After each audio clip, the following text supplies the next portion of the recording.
32편의 말씀입니다. 시편 32편 5절 말씀 한 절인데요. 우리 1절부터 우리 5절까지 함께 교독하려고 합니다. 32편 1절부터 5절까지 구약성경 824페이지입니다. 시편 32편 1절부터 5절까지 한 절씩 교독합니다. 허물의 사함을 받고 자신의 죄가 가려진 자는 복이 있도다.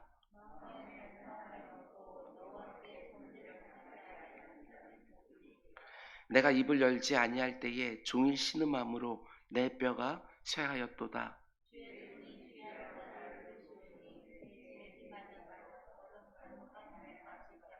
우리 함께 내가 이르기를 내 허물을 여호와께 자복하리라 하고 주께 내 죄를 아뢰고 내 죄악을 숨기지 아니하였더니 곧 주께서 내 죄악을 사하셨나이다. 아멘. 우리 잠시 기도하겠습니다. 우리의 기도를 들으시고 온 세상을 다스리기를 즐거워하시는 하나님 아버지, 기도의 제목들이 요즘 너무나도 많이 있습니다. 주님, 기도의 제목들이 조목조목 이 하루의 첫 시간에 드려지게 하여 주시고 오늘 하루 온종일 하나님께서 우리의 기도에 어떻게 응답하시는지 보는 복된 날 또 되게 하여 주시옵소서. 새벽 기도자들의 건강을 주님께서 지켜주시사 아버지 하나님 기도의 사명들 잘 감당할 수 있도록 인도하여 주시고 그 기도 가운데 들어와 있는 많은 사랑하는 심령들이 그 기도의 공개를 받을 수 있도록 인도하여 주시옵소서. 부족한 설교자에게도 하나님께서 은혜를 베풀어 주시사 강단 잘 지킬 수 있도록 영육간에 강건할 수 있도록 인도하여 주시옵소서. 코로나 가운데 속에 힘들어하는 우리 어르신들 그리고 우리의 자녀들 참 많이 있습니다. 주님께서 이 새벽에도 특별한 은혜를 허락하여 주시사 아버지 하나님 속히 쾌유될 수 있도록 주님 인도하여 주시고 일상 가운데 하나님의 은혜를 느끼면서 복귀할 수 있도록 주님 인도하여 주시옵소서. 이런저런 문제를 가지고 천국 문을 두드리는 아버지 하나님 성도들이 있는 줄 압니다. 그러나 우리는 믿음으로 고백합니다. 이미 천국 문이 열려 있는 줄 믿사오니 그 열리는 하늘문을 바라보면서 마음껏 부르짖게 하여 주시고 그 가운데 각양 좋은 것들이 쏟아지는 것 경험할 수 있도록 인도하여 주시옵소서. 아버지 하나님 간절히 바라기는 기도자들에게 간증을 허락하여 주옵소서. 이 모든 말씀 예수님의 이름으로 기도드렸습니다. 아멘. 아멘. 제가 건강이 별로 안 좋아서 지난 한 주간 동안 여러분들을 찾아뵙지 못했습니다. 많이 좋아졌습니다. 여러분들 계속해서 기도 부탁을 드립니다. 날마다 새로운 기도라는 주제로 시편 말씀을 새벽마다 우리가 함께 묵상하고 있는데 오늘은 94번째 시간입니다. 오늘 말씀의 제목은 오직 은혜와 믿음으로만 얻을 수 있는 하나님의 죄 용서라는 제목으로 말씀 전하도록 하겠습니다. 너무 당연한 거 아니냐 이렇게 말할지 모르겠지만 우리가 얼마나 많이 오해하고 있는 부분인지 모릅니다. 오늘 말씀을 통해서 우리가 무엇을 오해하고 있는지 하나님께서 원하시는 것은 무엇인지 다시 한번 확인할 수 있는 시간이 되기를 주님의 이름으로 축원을 드립니다. 지난 시간부터 묵상하고 있는 시편 32편의 말씀은 성 어거스틴이 일평생 가장 사랑했던 시편이었다고 말씀을 드렸습니다. 근데 그가 왜 이렇게 시편 32편 말씀을 사랑하고 늘 묵상하고 심지어 죽는 순간까지도 견고하게 붙들고 있었느냐? 우리가 잘 아는 것처럼 어거스틴이 젊었을 때 그 누구보다도 많은 방황을 했고 많은 죄를 지었기 때문에 하나님의 완벽한 죄 용서를 찬양하는 이 시편 말씀을 끝까지 붙들고 있었던 것이 아닌가 이런 생각을 해보게 되어집니다. 그는 실제로 그 유명한 참회록을 지을 정도로 많은 죄가를 가지고 있던 사람인데 시편 32편 말씀 보면 하나님의 완벽한 죄 용서를 노래하고 있는 것이지요. 그래서 너무나도 좋아했던 것입니다. 본문 1절과 2절에서 다윗은 이렇게 완벽한 하나님의 죄 용서를 찬양을 합니다. 허물의 사함을 받고 자신의 죄가 가려진 자는 복이 있도다. 마음에 간사함이 없고 여호와께 정죄를 당하지 아니하는 자는 복이 있도다. 누가 가장 복 있는 사람이라고 말합니까? 허물의 사함을 받고 죄가 가려진 사람, 하나님의 완벽한 죄 용서를 받고 최후 심판대 앞에서 정죄를 받지 않는 사람, 이런 사람들이 가장 복 있는 사람들이라는 것이지요. 지금은 이게 복이 아닌 것처럼 여겨질 수도 있습니다. 그러나 우리가 하나님의 그 엄중한 심판대 앞에 서게 될 때 분명히 깨닫게 될 것입니다. 야, 이것처럼 좋은 복이 없구나. 이걸 깨닫게 될 것입니다. 하나님의 완벽한 죄 용서를 받고 의롭다 여김을 받은 사람들만이 천국에 들어갈 수 있기 때문에 이게 가장 큰 복이라는 거, 우리는 그때 분명하게 깨닫게 될 것입니다. 이어지는 구절들을 보면 이제 다윗은 자신의 경험을 예로 들어서 우리가 어떻게 이 놀라운 죄사함의 복으로 들어갈 수 있는지 가르쳐 주는 것을 보게 됩니다. 그게 바로 오늘 본문인 5절 말씀이지요. 내가 이르기를 내 허물을 여호와께 자복하리라 하고 주께 내 죄를 아뢰고 내 죄악을 숨기지 아니하였더니 곧 주께서 내 죄악을 사하셨나이다. 하나님의 완벽한 죄 용서를 받는 복은 어떻게 누린다고 다윗이 말합니까? 내게 어떤 허물이 있고 어떤 죄가 있는지를 깨닫기만 하면 되는 것이 아니라 다윗은 이렇게 말합니다. 내 허물을 여호와께 자복하고 내 죄를 아뢰고 내 죄악을 숨기지 아니하였더니 하나님이 내 죄악을 사해 주셨다. 반드시 그 허물과 죄를 하나님께 가지고 나와서 자복하고 용서를 구할 때 완전히 용서가 된다는 것입니다. 이렇게 말할 수 있습니다. 하나님이 우리의 허물과 죄를 완전히 용서해 주시는데 그 용서함을 받는 조건과 자격이 유일하게 뭐라고 말하는 것입니까? 네가 용서를 받으려면 이런저런 예물을 드려야 된다. 일정 기간 동안 금식을 해야 된다. 이런저런 헌신을 손발로 해야 된다. 이렇게 말씀하는 것이 아닙니다. 네 허물과 죄를 있는 그대로 자복해라. 숨기지 말고 다 토해내라. 정직하게 고백해라. 딱 이렇게만 말씀하신다는 것이지요. 다른 그 어떤 것에도 근거하지 아니하고 오직 죄에 대한 자복, 죄에 대한 시인과 고백을 죄사함의 은혜로 나아가는 유일한 길로 열어주셨다고 다윗은 말하는 것입니다. 특별히 이렇게 말하지요.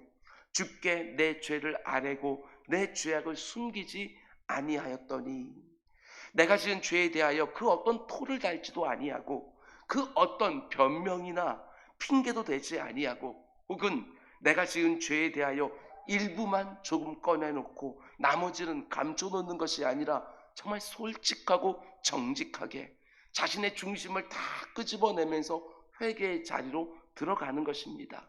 이게 바로 하나님의 죄 용서라고 하는 은혜에 들어가는 유일한 방법이고, 이게 바로 내 허물과 죄로부터 완전한 자유함과 회복으로 들어가는 유일한 길이라고 말하는 것입니다.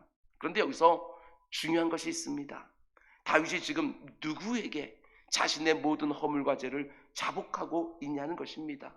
5절 말씀 보면 주께 내 죄를 아뢰고 이렇게 말합니다. 저 같은 목회자에게 자복하는 것이 아닙니다. 캐톨릭처럼 신부에게 고해성사를 하는 것이 절대로 아닙니다. 오직 하나님 앞에 나아가 내 입으로 자복하는 것이지요. 물론 이 말이 나의 허물과 죄로 손해를 입고 마음이 상한 그 사람에게는 아무런 용서도 구하지 않아도 된다, 이런 말이 아닙니다. 모든 죄는 본질상 그러나 하나님 앞에서 먼저 범한 죄이기 때문에 가장 먼저 하나님 앞에 나아가 그 죄를 토설하고 죄 용서를 받아야 되는 것입니다. 그리고 하나님이 나로 인해 아파했던 그 사람의 힘듦과 상함이 느껴지게 하실 때 그 사람을 찾아가서 정말 진실한 용서를 또 구하는 것이지요. 그래야 완전한 죄 용서가 이루어지는 것입니다. 근데 가만 보면 우리는 어떻게 할 때가 많으냐? 하나님 앞에서 나의 허물과 죄를 정직하게 자복하기보다는 그 사람에게 사과하고 끝내거나 아니면 내 스스로 후회하고 끝날 때가 너무나 많이 있다는 것입니다. 그건 회개가 아닙니다. 사람들에게만 사과하거나 혹은 자기 스스로에게만 말하면서 후회하고 자책할 때가 너무나 많은 것이지요. 아닙니다. 그것은 우리 기독교가 말하는 회개가 절대로 아닙니다. 무엇보다도 하나님 앞에서 먼저 회개가 제대로 이루어져야 나 때문에 손해를 보고 마음을 다친 사람에게도 진실하게 용서를 할 수 있는 것입니다. 그 무엇보다도 먼저 하나님 앞에 나아가 내 허물과 내 죄를 가감없이 자복하는 것이지요. 내 입으로 고백하고 토설하는 것입니다. 그게 바로 하나님이 우리에게 허락하시는 그 완전한 용서를 받는 유일한 길이라고 성경은 일관되게 말하는 것입니다. 허물의 사함을 받고 죄의 가려짐을 경험하게 되어지는 것이지요. 여러분, 이 사순절을 보내면서 이런저런 의미 있는 어떤 일들을 하는 것도 중요하겠지만 그 어떤 허물과 죄라 할지라도 하나님이 생각나게 하시면 조금도 지체하지 말고 예수 그리스도의 십자가 앞으로 또 나아가 자복하고 토설하고 고백하는 것입니다. 그 십자가의 은혜가 얼마나 엄청난지 다시 한번 경험하는 사순절이 되는 것이지요. 그래서 하나님의 죄 용서를 받은 그 새로운 마음을 가지고 나로 인하여 힘들어했던 그 사람에게도 진실한 용서를 구하며 모든 죄책에서 자유함을 누리는 우리 모두가 될 수 있기를 주님의 이름으로 축원을 드립니다. 사순절은 그렇게 보내는 것입니다. 여러분, 그런데 죄를 자복함으로 이루어지는 이 죄사함이 우리에게 가르쳐주는 것이 또 있습니다. 이 죄사함은 여러분과 저에게 죄사함을 받을 수 있는 어떤 특정한 행위나 공로를 요구하지 않는다는 것입니다. 오직 하나님의 은혜에만 근거하여 죄 용서를 받는다는 것이지요. 중요한 부분이니까 다시 한번 말씀드립니다. 내게 있는 어떤 행위나 공로로 우리가 죄사함을 받는 것이 아니라 오직 하나님의 은혜에만 근거하는 것입니다. 캐톨릭 교회가 가장 많이 잘못 해석한 부분이 바로 여기지요.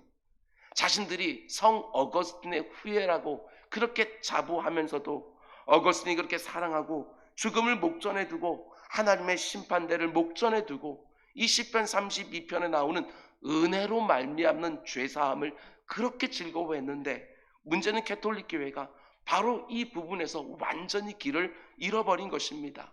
왜 길을 잃어버렸느냐? 그들이 오해하던 지점이 있었습니다.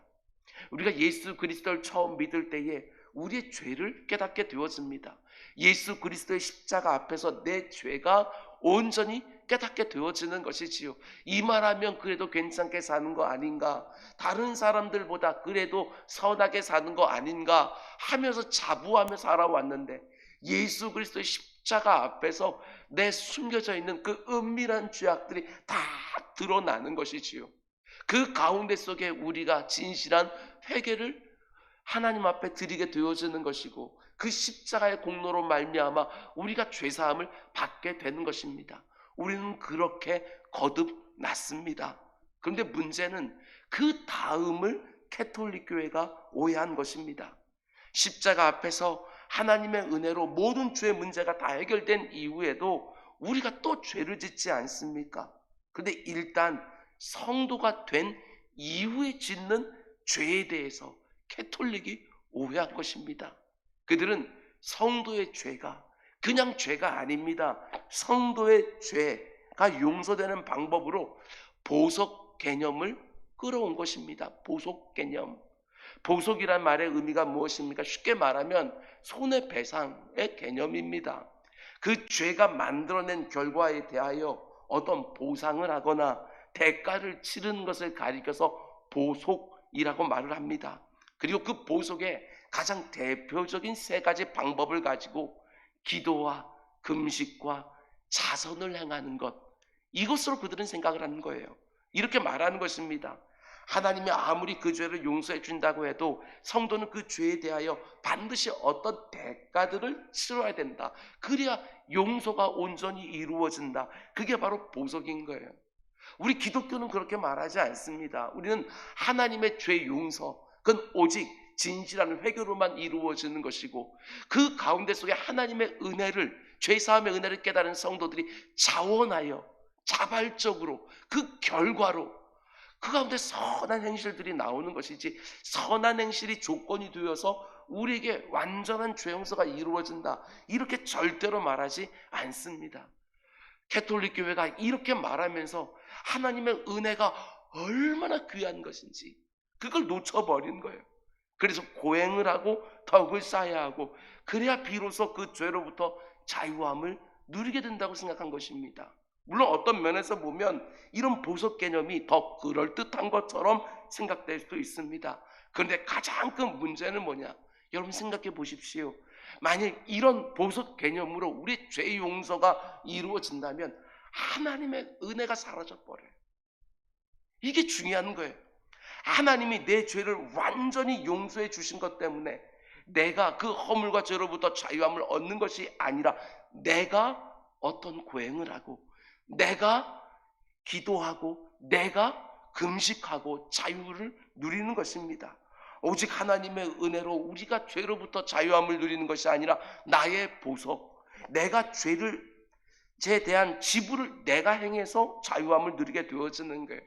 그런 식으로 내가 자유함을 누리면 어떤 결과가 생깁니까? 내 허물과 내 죄를 완전히 사해 주시고 가려 주시는 하나님의 은혜에 대한 감사와 감격이 현격하게 낮아지는 거예요. 내가 행한 그 보속이라는 행위 때문에 내 자랑거리가 남게 되는 것이지요. 아니라는 것입니다. 100% 하나님의 은혜로 죄사함을 받는 것입니다. 오직 하나님의 은혜로만 허물을 사함받고 죄가 가려지고 다시는 그 허물과 죄로 하나님께 정죄를 받지 않는 것입니다. 가톨릭 교회가 정말 크게 오해한 것이지요. 여러분, 그런데 솔직히 이게 가톨릭 교인들만 이렇게 합니까? 아니요, 제가 볼 때는 우리 개신교 성도들도 이런 식으로 행할 때가 너무나 많이 있다는 것입니다. 깨어지고 상한 심령을 가지고 하나님 앞에 바짝 나아가서 자신의 허물과 죄를 하나님께 낱낱이 토설하기보다는 끊임없이 내 스스로 그 죄책을 떨쳐버리기 위해서 선해 보이는 어떤 일들을 열심히 하는 것입니다. 평소와 달리 금식도 하고, 평소와 달리 모든 예배도 다 참석하고, 특별한 헌금도 드리고, 내 손발을 움직여서 더 열심히 봉사하는 것이지요. 물론 그렇게 하다 보면 마음이 좀 가벼워지긴 하지만 조금만 지나면 그 죄책감이 다 되살아나는 것입니다. 왜냐하면 이것은 하나님의 죄 용서가 아니라 스스로 자기 위안에 그쳤기 때문에 그렇습니다. 내가 이렇게 했다는 그 행위 때문에, 그 공로 때문에 마음의 가벼움을 느꼈기 때문에 그 죄책감은 이내 또 살아날 수밖에 없는 것입니다. 여러분, 분명히 해두셔야 됩니다. 하나님의 완전한 죄사함을 받아서 진정한 자유함으로 들어가는 유일한 길은 오직 하나님의 은혜를 구하는 것밖에는 없습니다. 뿐만 아니라 우리가 절대로 잊지 말아야 되는 또 한 가지가 있습니다. 우리가 죄를 자복하면 하나님은 미쁘시고 의로우셔서 나의 죄를 다 용서해 주신다고 하니까, 마치 내가 죄를 자복하고 시인하고 인정하기만 하면 자동적으로 내 허물과 죄가 다 용서된다고 생각해서는 절대로 안 된다는 것입니다. 우리가 나의 허물과 죄를 하나님 앞에서 자복하는 게 죄 용서의 유일한 방식이지만, 그렇다고 해서 마치 자판기에 동전 넣으면 그 밑으로 음료수가 나오는 식으로 내 자복과 내 고백이 하나님께 들어가기만 하면 마치 하나님의 죄 용서가 밑으로 뚝 떨어지는 것처럼 생각하게 되어지면 절대로 안 된다는 사실입니다. 그건 역시도 보석 개념에 지나지 않는 거예요. 내가 내 죄 용서와 내가 내 고백이 있었기 때문에 하나님이 나를 용서해 주셨다. 여러분, 이렇게 생각하면 절대로 안 된다는 것입니다. 그러면 내가 회개한 거, 그것만 남게 되어지는 거예요. 내가 회개했다고 해서 하나님이 자동적으로 용서해 주는 것 절대로 아닙니다. 여러분, 그것은 공식이지요. 공식이 아닙니다. 내가 아무리 죄를 용서를 구했다 할지라도, 회개했다 할지라도 하나님이 내 죄를 용서해 주는 것은 오직 그분의 은혜라는 것, 이걸 우리가 잊어서는 안 된다는 사실입니다. 회개하는 그 순간에도 나의 공로 없음, 나의 자격 없음, 이것들을 온전히 고백하면서 그 은혜만 구하며 하나님 앞에 들어가는 것입니다. 오직 하나님의 은혜 때문에 내 죄가 용서되어지는 것이지요.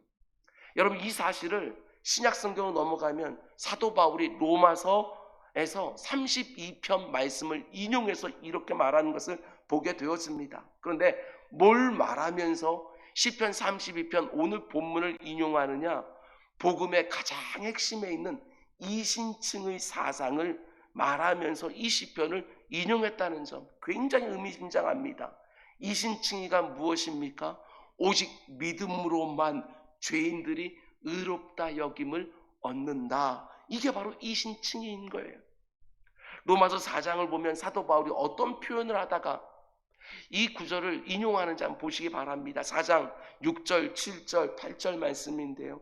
이렇게 사도 바울은 말합니다. 일한 것이 없이 하나님께 의로 여기심을 받는 사람의 복에 대하여 다윗이 말한 바, 인용했다는 거예요. 불법이 사함을 받고 죄가 가리어짐을 받는 사람들은 복이 있고 주께서 그 죄를 인정하지 아니하실 사람은 복이 있도다 함과 같으니라. 여기서 7절과 8절 말씀이 시편 32편의 인용입니다. 그런데 사도 바울이 그 앞에 있는 6절에서 뭐라고 전제하고 있는지를 보셔야 됩니다. 일한 것이 없이, 이게 핵심인 거예요. 일한 것이 없이 하나님께 의로 여기심을 받는 사람의 복에 대하여 다윗이 이미 말했다고 바울이 말하는 것이지요. 저는 이 표현이 너무나도 좋습니다. 일한 것이 없이 하나님께 의롭다 여기심을 받는 복. 죄를 용서받는 자가 가장 복 있는 사람인데 누가 그 죄를 용서받느냐? 일한 것이 없이 그 어떤 자격이나 조건도 되지 않고 그 가운데 오직 하나님의 은혜로 용서를 받는 사람들, 그들이 복이 있다고 지금 이렇게 바울은 말한 것입니다. 다시 말씀드립니다. 내가 죄를 짓고 남들이 도무지 하기 싫어하는 어렵고 힘든 고행을 해야 내 죄가 용서되는 것이 절대로 아닙니다. 내가 죄를 짓고 내 손발을 움직여서 많은 선행과 봉사를 해야 내 죄가 용서되는 것이 절대로 아니라는 것입니다. 종교 개혁을 일으켰던 마틴 루터가 고백하지 않습니까? 그는 젊은 사제였을 때에 수도원에 있다가 그 가운데 속에 거기서 일하고 있는 다른 젊은 여인들을 보게 되었으면 마음 가운데 음란한 생각들이 계속 들어서 자기 숙소가 있는 저 언덕배기까지 계단이 쫙 있는데 그 계단을 매일같이 무릎으로 피를 흘리면서 올라가는 거예요. 그렇게 고행을 해야 내가 오늘 내 마음속에 품었던 이 음란한 생각들이 하나님께 용서를 받을 줄 알고 매일같이 피투성이가 되면서 숙소로 들어가는 거예요. 그럼에도 불구하고 그 마음속에 있는 그 죄책감이 떠나질 않는 거예요. 그 가운데 속에 히브리서 말씀과 로마서 말씀들을 묵상하는 가운데 아니구나, 고행을 통해서 죄사함을 받는 것이 아니구나, 오직 하나님의 은혜, 일한 것이 없는 자들에게 베풀어주는 하나님의 그 은혜로 말미암아 죄 용서가 이루어지는구나 하는 것을 깨닫게 되어지는 것이지요. 바로 거기서부터 이신칭의를 말하면서 종교 개혁을 시작하는 거예요. 아니라고, 캐톨릭이 말하는 것이 아니라고, 오직 하나님의 은혜로만 우리가 죄사함을 받게 되어지고 의롭다 여김을 받게 되는 것이라고. 하나님의 은혜가 일한 것이 없는 자에게 베풀어지는 것이 너무도 감격스러워서 그 은혜를 생각하기만 하면 그 가운데 속에 동일한 죄를 지을 수가 없었다고 고백하는 것을 보게 되어집니다. 이것이 바로 복음이 우리에게 말해주는 죄사함의 유일한 방법이라는 거예요. 여러분, 죄사함의 은혜는 내가 불신자였다가 성도가 되는 순간이든지 아니면 성도가 된 이후에 죄를 짓게 되든지 그거 전혀 상관없습니다. 죄 용서의 은혜는 내가 그 어떤 것도 일한 것이 없지만 그 어떤 자격도 조건도 되지 않지만 하나님이 자신의 아들의 십자가 공로 아래서 내 죄를 가려주시고 덮어주시고 죄 없다 하시고 내 죄를 십자가에 달린 자기 아들에게 다 옮겨주시는 자들에게만 그 죄사함의 복이 임한다는 것입니다. 그래서 은혜라고 말하는 것이고 그래서 복이라고 말하는 것입니다. 여러분, 그러면 믿음은 무엇이겠습니까? 내가 내 죄를 용서받기 위해서 그 어떤 행위를 해야 되는 것이 아니라 내가 내 죄를 토설한 그 행위 때문에 내 죄가 용서되는 것이 아니라 내가 하나님 앞에 나아가 내 죄를 진실되게 토설하기만 하면 하나님이 내 죄를 용서해 주시겠다고 하는 그 약속을 붙드는 믿음, 그 믿음 위에 하나님이 은혜를 부어주시는 거예요. 그렇습니다. 죄사함의 은혜 역시도 오직 믿음으로만 가능한 것입니다. 어떤 면을 생각하면 내가 남의 팔 하나를 잘랐으면 내 손가락 하나라도 잘라야 용서해 주지 않겠나, 이렇게 생각하겠지만, 만일 이런 방식으로 죄를 용서해 주신다고 하나님이 말씀해 주셨다면 우리가 훨씬 더 수월하게 죄로부터 자유함을 누릴 수 있었을지도 모르겠습니다. 왜냐? 우리는 얼마든지 진실한 회개가 없이도 손가락 하나를 자를 수 있는 죄인들이기 때문에 그렇습니다. 자, 보라고, 내가 손가락 하나 자르지 않았냐고, 그러면 된 거 아니냐고, 이렇게 말할 수 있는 것이 바로 여러분과 저거든요. 그래서 하나님은 그런 방식으로 죄를 용서해 주시는 게 아니에요. 오직 하나님의 은혜보다는 내가 뭔가를 스스로 해서 내 문제를 스스로 해결하고 싶어하는 죄인들의 본성적인 악한 이 모습을 하나님이 아시는 거예요. 네가 뭔가를 해서 죄 용서를 받는 것이 아니고 오직 나의 은혜로만 죄 용서를 받는 것이다. 하나님이 이렇게 말씀해 주시는 것입니다. 여러분, 사순절을 지나가면서 우리 이 부분을 분명히 하기를 원합니다. 우리가 잘 알고 있는 복음성화 가사처럼 은혜로만 들어가는 것이고 은혜로만 하나님 앞에 서는 것입니다. 우리같이 면목 없는 죄인들이 은혜의 보좌 앞으로 들어가서 때를 따라 돕는 은혜를 또 구하는 것입니다. 우리의 노력이 아닌 오직 어린 양의 보혈로 하나님의 임재 앞으로 나아가고 또 나아가는 것입니다. 범죄한 우리를 어린 양 예수 그리스도의 십자가 공로로 깨끗하게 하신다는 것을 분명히 믿고 그 어떤 허물과 죄가 있던지 하나님 앞에 나아가 진실되게 자복하고 자유함을 얻는 것입니다. 그 자유함을 가지고 혹시라도 나 때문에 힘들어하는 누군가가 있다면 진실되게 이 사순절 기간 동안에 사과하고 치러야 될 대가가 있다고 한다면 하나님께서 공급해 주시는 힘과 의지와 지혜를 가지고 마땅히 치러내고 관계가 회복되는 복까지 누리는 사순절 기간이 될 수 있기를 주님의 이름으로 축원을 드립니다. 기도하겠습니다. 사랑의 주님, 우리가 이 땅을 살아가면서 누군가에게 계속해서 아픔을 쌓는 일들이 얼마나 많은지 모릅니다. 내 스스로는 정당하다라고 생각을 하지만 나 때문에 힘들어하는 사람들이 의외로 가까이에도 얼마나 많은지 모릅니다. 내가 이렇게 했으니까 그 사람이 나를 용서해 주겠지, 막연하게 생각하지 않게 하시고 하나님께서 그것을 생각나게 하시면 기도의 자리에서 아주 남김없이 하나님 앞에 다 토설하여 죄 용서를 구하고 하나님께서 내 죄를 은혜로 사해 주시면 그 가벼워진 마음들을 가지고 나 때문에 힘들었던 사람들에게 나아가 진실되게 회개하고 그 대가를 치르고 그 가운데 관계의 회복까지 누릴 수 있는 복된 사순절 다 되게 하여 주시옵소서. 이 모든 말씀 예수님의 이름으로 기도드렸습니다. 아멘.